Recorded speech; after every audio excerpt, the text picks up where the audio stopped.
بسم اللہ الرحمن الرحیم لن ینال اللہ لحومها ولا دماؤها ولکن ینالہ التقوی منکم کذالک سخرها لکم لتکبروا اللہ علی ما ہداکم وبشر المحسنین صدق اللہ العظیم۔ قربانی کی شرعی حیثیت تو آپ پہچان چکے ہیں، جان چکے ہیں، معلوم ہو چکی ہے۔ جب قربانی کا ایام قریب آتے ہیں تو اپنے آپ کو عقل مند کہنے والے، صاحب شعور کہنے والے، روشن خیال کہنے والے لوگ قربانی کے خلاف کئی پروپیگنڈے کرتے ہیں، اور ان میں سے ایک پروپیگنڈا یہ کیا جاتا ہے کہ عقلاً قربانی کرنے کا کوئی فائدہ نہیں ہے، ایسا کرنا چاہیے کہ قربانی کے لیے جو رقم آپ نے جمع کی ہوئی ہے اس کو آپ کسی غریب کو دے دیں، اس کا بھلا ہو جائے گا۔ قربانی اگر آپ قربانی کریں گے، جانور ذبح کریں گے تو جانور ذبح کیا، گوشت کھا لیا، بات ختم۔ عقلاً یہ بات معلوم ہو رہی ہے کہ غریب کے ساتھ تعاون کرنے میں قربانی کرنے سے زیادہ فائدہ ہو جاتا ہے۔ تو میرے انداز بیان سے آپ یہ بات سمجھ چکے ہوں گے کہ یہ جو پروپیگنڈا کیا جاتا ہے یا ایک غلط فہمی لوگوں میں پیدا کرنے کی کوشش کی جاتی ہے، اس کا دار و مدار اپنی ذاتی عقلی سوچ پر ہے۔ پہلی بات تو یہ ہے کہ ہم لوگ یعنی مسلمان اللہ تعالیٰ سے محبت کرتے ہیں، اللہ تعالیٰ ہمارے محبوب ہیں، اور عقل کہتی ہے کہ محبت کا تقاضا یہ ہے کہ جب محبوب آپ کو کوئی حکم کر دے تو آپ نے اس کے حکم کے مقابلے میں کسی عقلی وجہ کو تلاش نہیں کرنا، بلکہ محبت میں اس کے حکم کو پورا کرنا ہے۔ ہم اللہ تعالیٰ سے محبت کرتے ہیں، الحمدللہ، اللہ اس محبت میں مزید اضافہ فرمائے۔ تو جب اللہ نے ہمیں کہہ دیا، حکم دے دیا کہ یہ جو قربانی کے 3 دن ہیں، ان 3 دنوں کے اندر میرا حکم یہ ہے کہ جب آپ صاحب نصاب ہیں تو آپ نے قربانی کرنی ہے، میں قربانی کرنے سے ہی آپ سے راضی ہوں گا، یہ میرے لیے انتہائی بہترین آپ کا عمل ہوگا۔ تو ہم تو ٹھہرے عاشق، محبت کرنے والے، تو لہٰذا ہم اپنے رب کے حکم کو پورا کرتے ہوئے قربانی کا جانور ذبح کریں گے، اور قربانی والے پیسے کو کسی غریب کے اوپر خرچ نہیں کریں گے۔ ہاں، ہمارے پاس توفیق ہوگی تو غریبوں کے ساتھ تعاون کرنے پر بھی اللہ تعالیٰ نے بڑا اجر و ثواب رکھا ہے۔ ہم ان ایام کے اندر بھی، پورا سال تو ہے ہی ہے، بندے کو لازمی کرنی چاہیے غریبوں کے ساتھ تعاون اور امداد، کیونکہ قرآن پاک کی بے شمار آیات اور بہت سی احادیث مبارکہ میں یہ ترغیب دی گئی ہے کہ آپ غریبوں کا، مسکینوں کا، یتیموں کا خیال رکھیں۔ تو ہم ان ایام کے اندر بھی قربانی کا گوشت غریبوں کو دینے کے ساتھ ساتھ ہمارے پاس توفیق ہوئی تو ہم مالی طور پر بھی ان کے ساتھ تعاون کریں گے۔ اس چیز کا کوئی انکار نہیں ہے کہ غریبوں، مسکینوں اور یتیموں، بیواؤں کے ساتھ تعاون کرنا یہ کوئی غلط کام ہے، نہیں، ایسا کچھ نہیں ہے، یہ اللہ کا حکم ہے، بہت بڑے ثواب کا کام ہے۔ لیکن اللہ نے جو حکم ہمیں دے دیا ہے، پہلے نمبر پر اس کو پورا کریں گے۔ ہم اپنے عقلی گھوڑے دوڑاتے ہوئے قربانی کے پیسے کو غریبوں پر خرچ نہیں کریں گے۔ اور پھر قربانی کے بارے میں تو اللہ نے فرما دیا، وَأَطْعِمُوا الْبَائِسَ الْفَقِيرَ فَكُلُوا مِنْهَا وَأَطْعِمُوا الْبَائِسَ الْفَقِيرَ، خود بھی کھاؤ اور مصیبت زدہ جو غریب لوگ ہیں ان کو بھی قربانی کا گوشت کھلاؤ۔ تو قربانی میں بھی غریب کو محروم نہیں کیا گیا کہ جو غریب پورا سال تازہ گوشت خرید کے نہیں کھا سکتا، قربانی کے ایام کے اندر قربانی کی برکت سے اس کو بھی تازہ بہترین وافر مقدار میں گوشت مل جاتا ہے، اور غریبوں کو دیا کریں۔ یہ نہیں ہے کہ سارا اٹھائیں اور گھر میں لے جائیں اور فریزر میں رکھ دیں، فریج میں رکھ دیں، اور پھر تھوڑا تھوڑا کر کے نکالتے رہیں اور کھاتے رہیں۔ غریبوں کا حصہ ضرور کریں، اسی سے اللہ تعالیٰ برکت ڈالیں گے۔ یہ ہوگی پہلی بات کہ ہم یہ کہتے ہیں کہ عقل اس بات کا تقاضا کرتی ہے کہ جب آپ کے محبوب کا حکم آ جائے تو محبوب نے جو حکم دیا ہے اور جس صورت میں اس کو پورا کرنے کا حکم دیا ہے اسی صورت میں محبوب کے حکم کو پورا کیا جائے، اس کے حکم کے مقابلے میں عقلی وجہیں اور حکمتیں نہ تلاش کی جائیں۔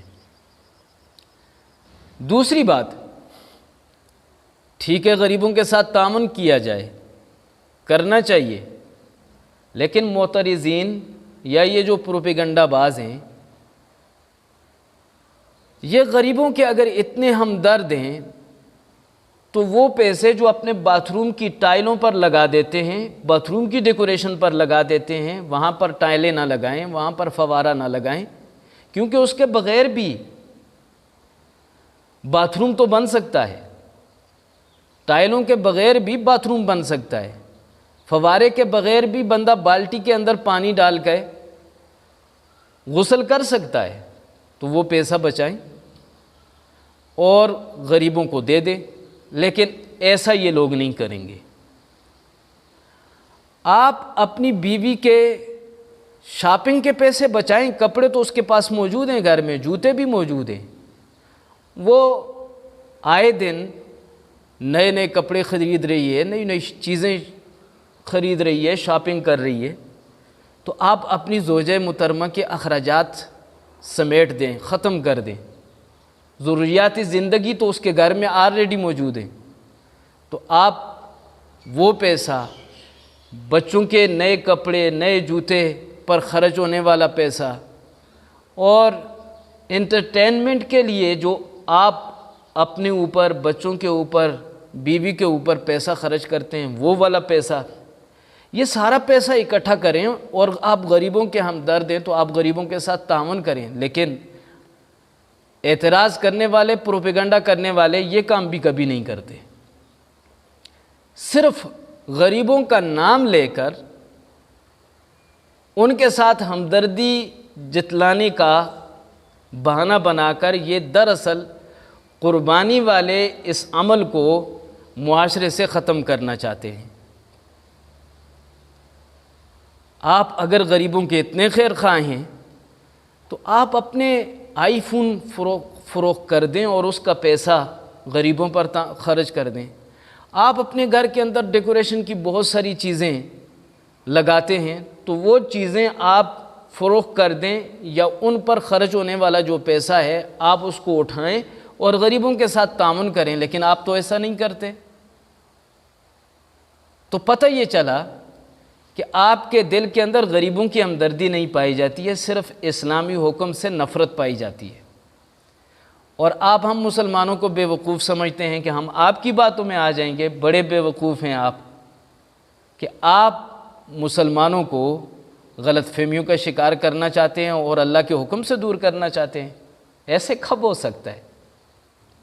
اور یہ سلسلہ آج سے نہیں چل رہا کہ یہ اعتراض کرنے والے، پروپیگنڈا کرنے والے ابھی پیدا ہوئے ہیں، ان کے الفاظ میں صرف جدت آئی ہے۔ یہ اعتراضات، یہ پروپیگنڈے زمانے قدیم سے چلے آ رہے ہیں، لیکن قربانی ختم ہو گئی، لوگ اللہ کا حکم پورا کرنے سے رک گئے؟ ہرگز نہیں۔ اور دوسری بات یہ ہے کہ بے وقوفوں، قربانی کرنا یہ غریبوں کے ساتھ مدد کرنے میں رکاوٹ نہیں ہے۔ آپ غریبوں کے ساتھ مدد کریں نا، قربانی واجب ہے، آپ قربانی کریں۔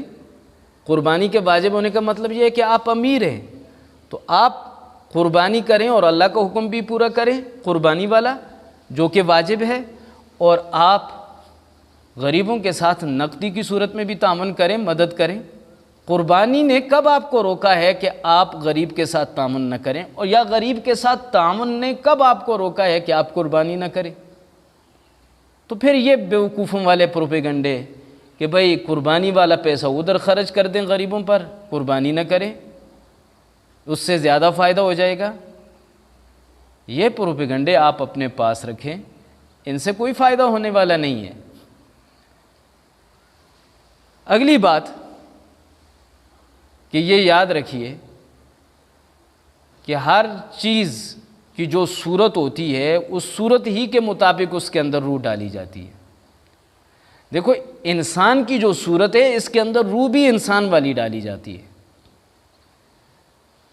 حیوان کی جو صورت ہوتی ہے اس کے اندر روح بھی وہی والی ڈالی جاتی ہے۔ شیر کے اندر شیر والی روح ہے، بندر کے اندر بندر والی روح ہے، انسان کے اندر انسان والی روح ڈالی گئی ہے۔ تو ایسے ہی عبادات میں آپ جو صورت اختیار کریں گے اس عبادت کے اندر روح بھی اسی صورت والی ڈالی جائے گی۔ مثلا تمام عبادات سے مقصود تقوی ہے، تمام عبادات کی روح تقوی ہے۔ تو اب نماز سے عز و انکساری والا تقوی حاصل ہوتا ہے۔ نماز کی روح اللہ کے سامنے انتہائی عز و انکساری کا اظہار کرنا ہے۔ اور ایسے ہی زکوٰۃ کی روح تزکیہ مال ہے، اس سے تزکیہ مال والا تقوی حاصل ہوتا ہے۔ روزے سے تزکیہ نفس والی روح اور تقوی حاصل ہوتا ہے، اور قربانی سے جذبہ ایثار نفس والا تقوی حاصل ہوتا ہے۔ جہاد فی سبیل اللہ سے شجاعت والا تقوی حاصل ہوتا ہے۔ تو جتنی بھی عبادات ہیں ان کی جو صورت اللہ جل جلالہ نے بتائی ہے اور نبی پاک صلی اللہ علیہ وسلم نے بتائی ہے، اس صورت کو جب ہم اختیار کریں گے تو پھر اسی صورت کے مطابق اس کے اندر روح بھی ڈالی جائے گی۔ تو لہٰذا ایک بندہ اگر نماز پڑھ لے تو اس کو عز و انکساری والا تقوی تو حاصل ہو گیا، نماز کی روح تو اسے حاصل ہو گئی، لیکن اگر وہ قربانی نہیں کرتا تو قربانی والی روح اور تقوی اسے حاصل نہیں ہوگا۔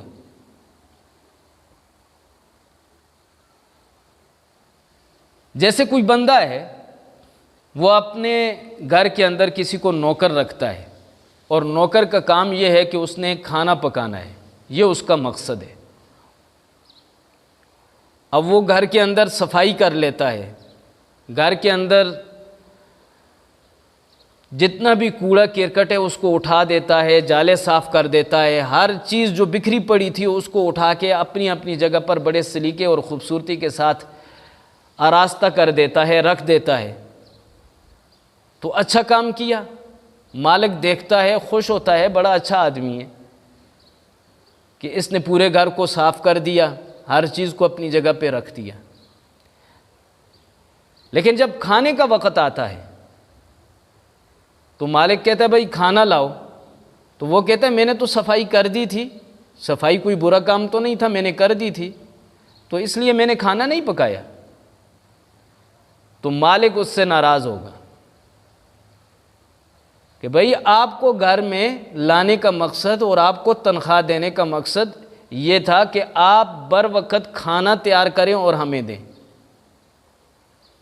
ٹھیک ہے، یہ آپ نے اچھا کیا کہ گھر کی صفائی کی، لیکن اصل جو کام آپ کی ذمہ داری میں تھا وہ یہ تھا کہ آپ کھانا تیار کر کے مجھے دیتے، آپ نے ایسا نہیں کیا۔ مالک اس سے باز پرس کرے گا، اس پر غصہ ہوگا، ناراض ہوگا۔ تو ہمارے مالک کے حقیقی اللہ جل جلالہ ہیں، اور انہوں نے ہمیں یہ حکم دیا ہے کہ یہ جو 3 دن ہیں ذو الحجہ کے، 10، 11 اور 12 ذو الحجہ، ان ایام کے اندر آپ نے قربانی کرنی ہے، اور میری رضا تمہیں اس قربانی سے ہی حاصل ہوگی۔ محبوب ترین عمل ان 3 دنوں کے اندر میرے لیے قربانی کرنا ہے۔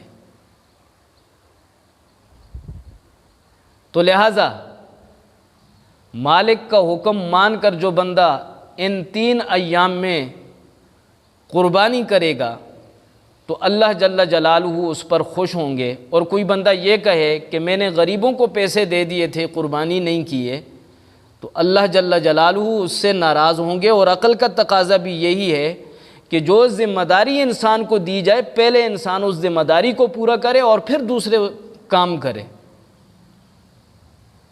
تو یہاں ہماری ذمہ داری یہ ہے کہ جب ہم صاحب نصاب ہو چکے ہیں تو ہم قربانی کے جانور کو اللہ کی رضا کے لیے قربان کر دیں۔ ٹھیک ہے، اگر کوئی بندہ غریبوں کے ساتھ مدد کرتا ہے تو یہ ایک اضافی عمل ہے، نفلی عمل ہے، لیکن قربانی واجب ہے، ذمہ داری ہے، تو ذمہ داری کو پہلے پورا کرنا یہ عقل کا تقاضا ہے۔ اور جو چیز ذمہ داری نہیں ہے، ذمہ داری سے زائد ہے، اس کو اگر کوئی بندہ پورا کر دیتا ہے ذمہ داری پوری کرنے کے بعد تو یہ کوئی بری بات نہیں ہے، اس کا کوئی بندہ بھی مخالف نہیں ہے۔